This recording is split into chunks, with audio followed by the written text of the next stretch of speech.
एक समय की बात है। एक गांव में एक लकड़हारा रहता था जो कि जंगल से लकड़ियों को काटकर उन्हें बाजार में बेचकर पैसे कमाता था।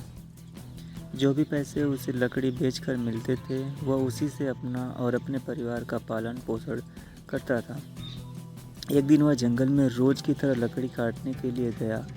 नदी के किनारे एक वृक्ष से लकड़ी काटने लगा। अचानक उसके हाथ से कुल्हाड़ी छूटकर नदी में गिर गई।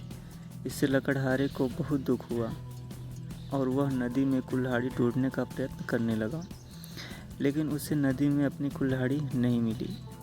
इस बात से लकड़हारा बहुत ज़्यादा दुखी हुआ और वह नदी के किनारे बैठकर रोने लगा। जब वह नदी के किनारे रो रहा था तो लकड़हारे की आवाज़ सुनकर नदी से भगवान प्रकट हुए। भगवान जी ने लकड़हारे से पूछा कि तुम क्यों रो रहे हो। इस पर लकड़हारे ने शुरू से अंत की पूरी कहानी भगवान को सुनाई। लकड़हारे की कहानी सुनकर भगवान को उस पर दया आ गई और उन्होंने लकड़हारे की मेहनत को देखते हुए उसकी मदद करने की योजना बनाई। इसके बाद भगवान जी नदी में गायब हो गए और एक सोने की कुल्हाड़ी लकड़हारे को देते हुए बोले, ये लो तुम्हारी कुल्हाड़ी। सोने की कुल्हाड़ी देखकर लकड़हारा बोला कि भगवान, यह कुल्हाड़ी मेरी नहीं है। इस बात को सुनकर भगवान फिर से नदी में गायब हो गए और इस बार एक चांदी की कुल्हाड़ी लकड़हारे को देते हुए बोले, यह लो तुम्हारी कुल्हाड़ी।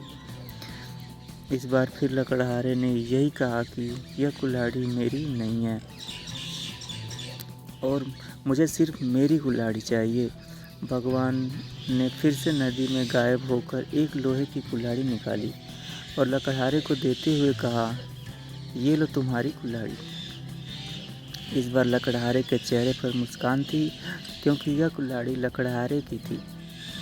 उसने कहा, ये मेरी कुल्हाड़ी है। भगवान ने लकड़हारे की ईमानदारी से खुश होकर उसे सोने और चांदी की दोनों कुल्हाड़ी भी उसी लकड़हारे को दे दी। इससे लकड़हारा खुशी खुशी घर चला गया।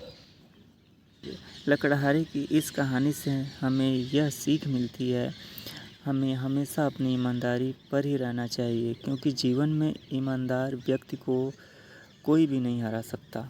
Thank you.